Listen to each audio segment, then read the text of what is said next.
তাই তো বাবা। হ্যাঁ, তোমার সাথে কেন উনি গল্প করবে? এই যে বাবা, তুমি প্রত্যেকদিন সকালবেলা অফিসে যাওয়ার সময় আয়নার সামনে শার্টটা ঠিক করো, দেখো না যে তোমার বয়সটা বেড়েছে, তুমি বয়স্ক হয়ে গেছে, তুমি একটা বয়স্ক মানুষ, বুড়ো। গল্প তো করবে আসলে আমার সাথে, তাই না? মোটেও না। এই রুমি, চল তো।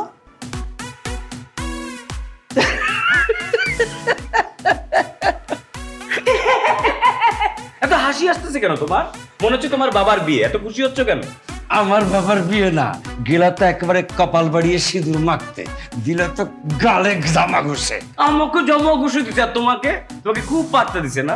আরে আমাকে তো মিষ্টি ভাষায় বলছে, মোটেও না, একদমই না। তোমাকে তোমাকে কি বলছে? একটা বয়স্ক মানুষের সাথে তারা গল্প করতে চায় না, কথা বলতে চায় না, একটা বুড়ো কথাকার। এই কিরে, তুই কি আমাকে অপমানের চেষ্টা করে গেলি? অপমান করার চেষ্টা করিনি বাবা, ডাইরেক্ট অপমান করলাম। বয়স্ক লোক